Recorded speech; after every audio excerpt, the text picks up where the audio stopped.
Assalamualaikum, mari kita bahas soal paket 3. Perhatikan gambar rangkaian listrik berikut ini. Besar kuat arus listrik yang mengalir pada rangkaian tersebut adalah titik-titik. Nah, jadi yang pertama kali kita menghitung, karena ini ada rangkaian hambatan paralel, kita hitung hambatan pengganti paralel. Nah, yang pertama ini ada dua hambatan dirangkai secara seri, maka hambatan penggantinya adalah tinggal ditambahkan 5 ditambah 5 10 ohm, sehingga posisinya sekarang menjadi seperti ini.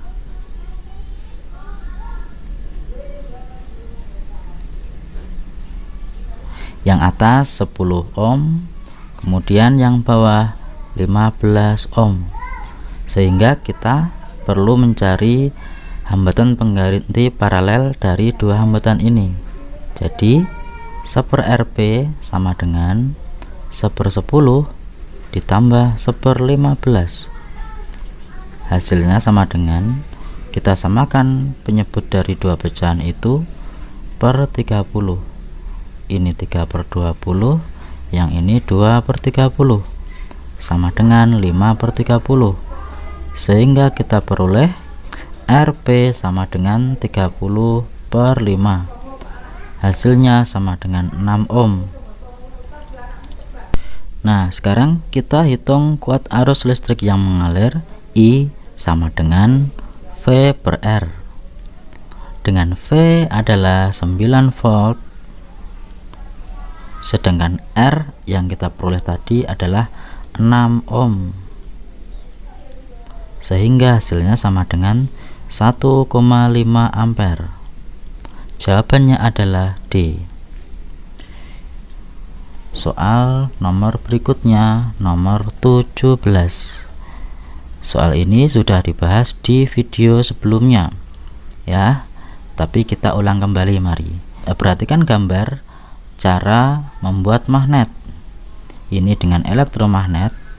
Kemudian setelah jadi magnet, Peggy menginduksi besi Kl. Maka yang ditanya adalah, setelah terbentuk magnet, Peggy didekatkan dengan besi Kl. Jika besi Kl menjadi magnet, maka kutub-kutub magnet yang terjadi adalah titik-titik.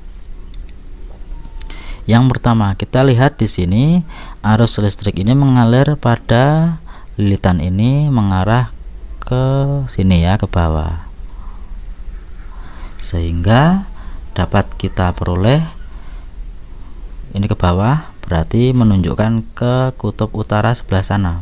Nah, begitu. Jadi Q adalah kutub utara dan P adalah kutub selatan.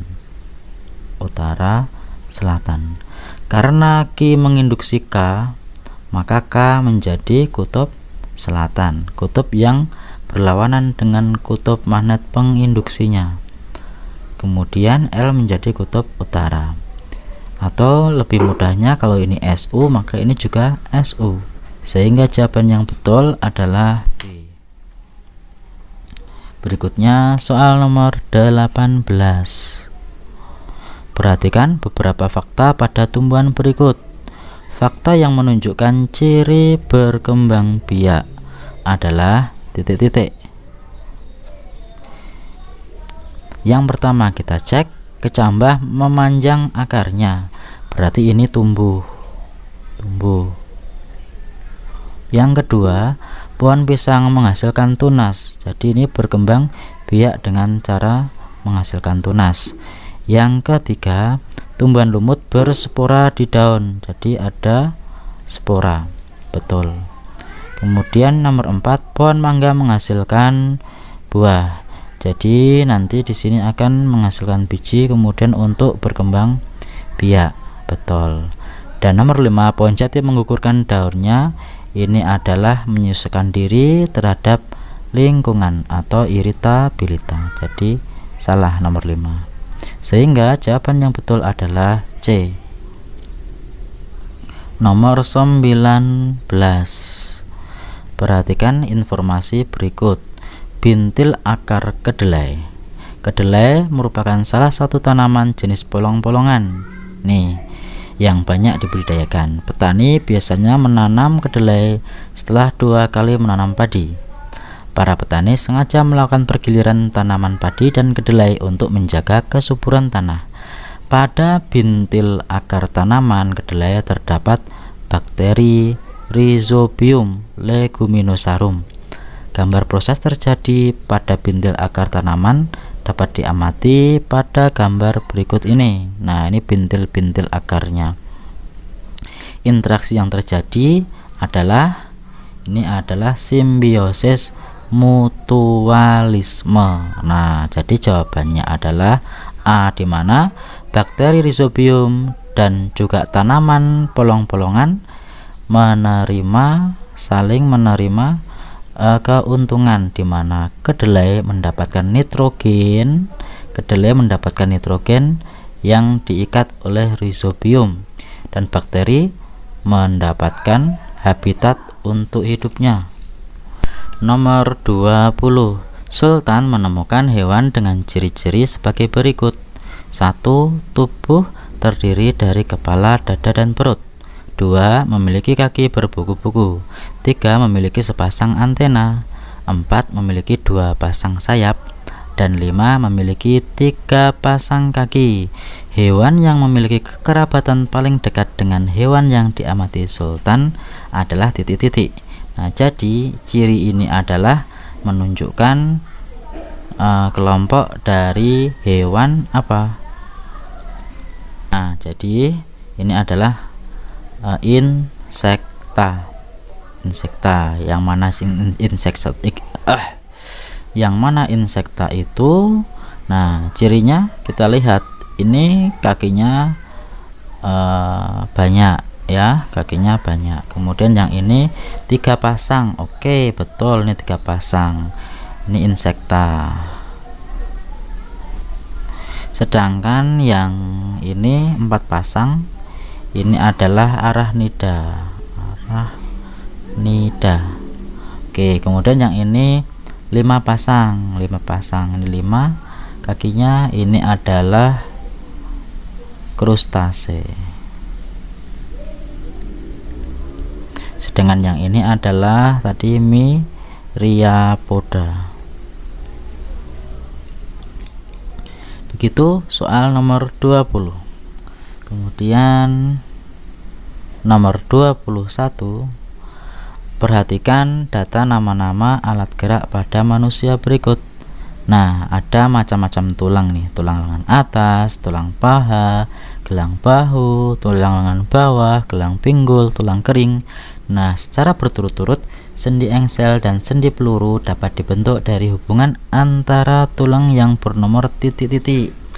Nah, kita bahas ini ada sendi yang biasa sering dikeluarkan adalah sendi gerak ya, atau disebut juga dengan diartrosis, di mana persendian ini memungkinkan terbentuk gerakan. Jadi ada sendi engsel yang dapat digerakkan ke satu arah, kemudian ada sendi pelana yang dapat digerakkan ke 2 arah, kemudian ada sendi putar yang dapat diputar, kemudian ada sendi peluru yang dapat digerakkan ke segala arah. Nah, contohnya sekarang, kalau nomor 1 dan 4, 1 tulang lengan atas dengan tulang lengan bawah, berarti ini ada di siku ya, di siku tangan.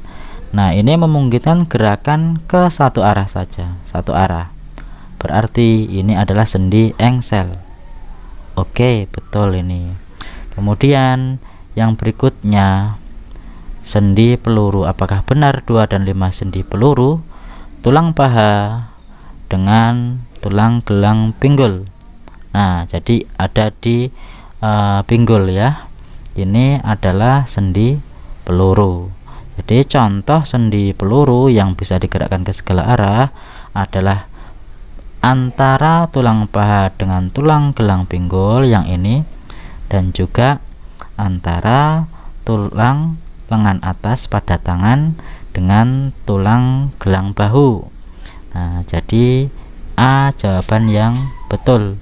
Kalau kalian cek yang lain silahkan bisa dicek termasuk sendi apa, begitu ya. Berikutnya 22.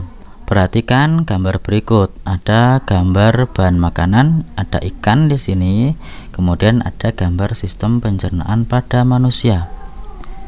Nah, pencernaan makanan secara kimiawi yang benar terhadap bahan makanan yang ditunjukkan pada gambar adalah titik-titik. Nah, gambar nomor 1 ini adalah mulut. Di mulut terjadi pencernaan oleh enzim petialin ya, atau enzim amilase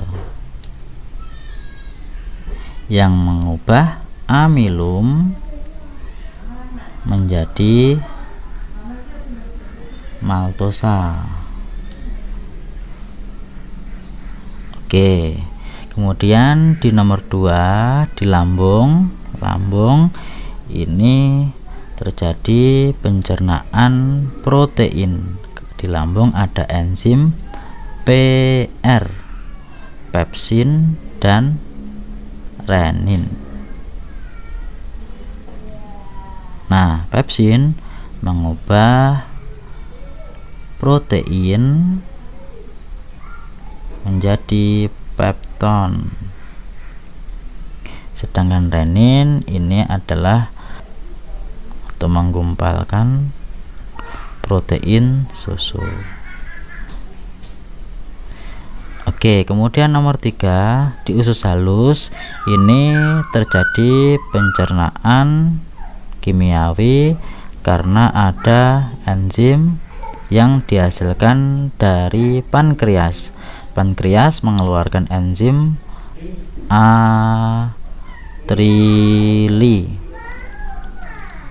amilase yang mengubah amilum atau tadi sudah maltosa ya, maltosa menjadi glukosa. Kemudian tripsin mengubah protein yang tadi sudah jadi pepton atau mengubah pepton menjadi asam amino. Lipase mengubah lemak menjadi asam lemak dan gliserol. Oke, kenapa saya sampaikan semuanya? Nah, karena siapa tahu hanya bahan makanan yang ditunjuk saja, melainkan ada protein, kemudian amilum, ada lemak, begitu ya. Kalau yang ditunjuk di gambar ini adalah gambar ikan, berarti mengandung protein, di mana pencernaan protein itu di sini ada di lambung. Ini protein tadi nih di lambung nomor 2 karena ada enzim pepsin dan renin, dan juga di usus halus karena ada enzim tripsin.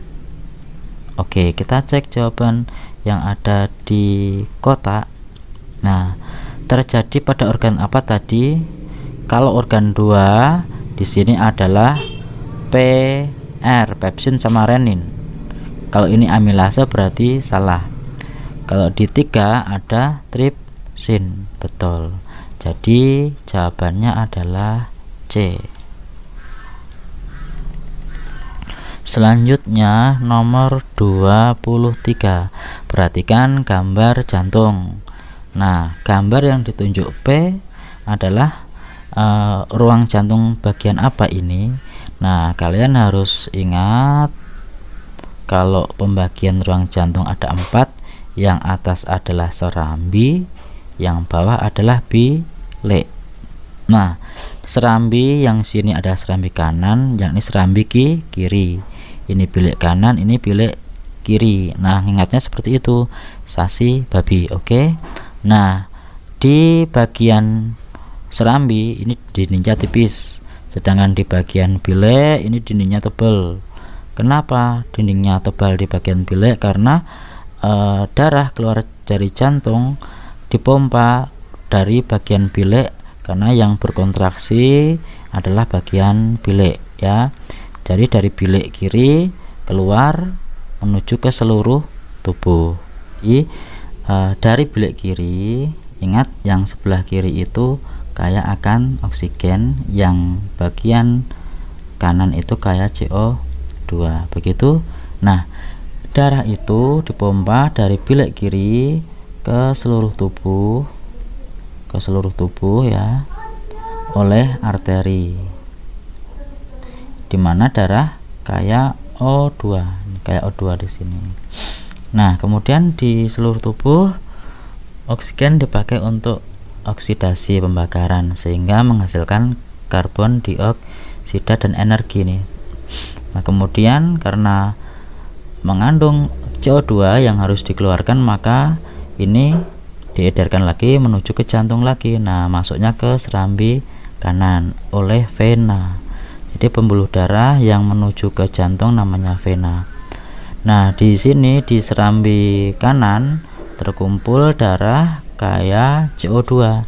Nah, dari serambi kanan turun ke bilik kanan dulu. Nah, dari bilik kanan lah ini dipompa ke paru-paru oleh arteri paru-paru atau arteri pulmonalis. Nah, di paru-paru lah CO2 itu dikeluarkan lewat pernapasan. Kemudian kita hembuskan, setelah itu kita hirup lagi. Oksigennya masuk ke paru-paru lagi. Jadi ada pertukaran gas antara CO2 diganti dengan O2. Maka pada saat sudah dihirup O2-nya, kemudian diikat oleh darah, kemudian salurkan lagi ke jantung lagi. Nah, ini darah kaya oksigen dibawa ke serambi kiri oleh vena pulmonalis. Nah, dari serambi kiri kemudian ke bilik kiri lagi dan seterusnya, kemudian diedarkan kembali ke seluruh tubuh. Seperti itu ya. Jadi ciri-ciri bagian jantung ini bagian P adalah, lihat di sini. Nah, ini bilik kiri. Nah, berarti ciri-cirinya adalah berdinding. Nah, karena bilik dindingnya tebal. Nah, jadi ini salah, yang betul yang berdinding tebal. Kemudian berisi darah yang mengangkut apa? Oksigen. Ini oksigen. Jadi ini salah, yang betul oksigen.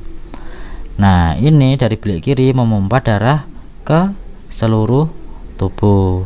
Jadi ini memompa darah ke seluruh tubuh. Kalau menerima darah dari paru-paru berarti serambi kiri. Itu ya. Jadi jawabannya adalah 4, 5, 6 D. Selanjutnya nomor 24. Perhatikan beberapa pernyataan tentang pola hidup di bawah ini. Pernyataan yang tepat sebagai usaha untuk mencegah penularan penyakit ISPA adalah titik-titik. 1. Memakai masker ketika sakit. Betul. Meminimalisir waktu istirahat. Nah, istirahat yang cukup, jadi tidak sangat sedikit saja ini ya. Salah. Yang ketiga, rajin mencuci tangan dengan sabun. Betul. Yang nomor 4, banyak mengkonsumsi minuman berenergi. Oke, kurang tepat. Kemudian nomor 5, rajin berolahraga dan menjaga pola makan yang sehat. 1, 3, dan 5. Nomor berikutnya 25. Diabetes insipidus adalah kondisi yang ditandai dengan selalu merasa haus dan sering buang air kecil dalam jumlah banyak, bahkan hingga 20 liter dalam sehari. Wow, banyak ya. Nah, meski nama dan gejala utamanya mirip dengan diabetes mellitus, kedua kondisi ini sebenarnya sangat berbeda. diabetes insipidus dan diabetes mellitus sama-sama menyebabkan gejala sering minum dan sering buang air kecil. Diabetes insipidus terjadi akibat yang mana ini yang benar? A. Gangguan pada hormon yang membantu mengatur kadar cairan tubuh. Oke, betul ya. Tadi kan ini perbedaan antara spermatogenesis dan oogenesis adalah, perhatikan, spermatogenesis terjadi di tubula atau tubulus seminiferus, bukan di ovarium, karena ini adalah menghasilkan sperma, ada di organ laki-laki ya. Kemudian ini juga salah. Oke. Nah, sekarang antara B dengan D ini apa yang berbeda? Nah, jadi yang B, setiap spermatogonia menghasilkan 1 sperma. Yang ini setiap spermatogonia menghasilkan 4 sperma. Jadi yang betul yang D, begitu. Nah, berarti mengabaikan yang oogenesis dong ini. Nah, bisa kita cek. Oogenesis terjadi di dalam ovarium, setiap oosit menghasilkan 1 ovum. Oke ya. Itu nomor 26. Berikutnya nomor 27. Perhatikan gambar struktur anatomi dari daun ya. Bagian yang ditunjukkan dengan angka 1 dan 2. Angka 1 ini adalah jaringan palisade, sedangkan angka 2 adalah jaringan spon atau bunga garang. Nah, baik di jaringan pertama, di jaringan 1 dan jaringan 2 ini terjadi peristiwa fotosintesis ada di sini, fotosintesis, karena di jaringan ini banyak mengandung klorofil. Nah, gitu ya. Jadi jawabannya adalah D.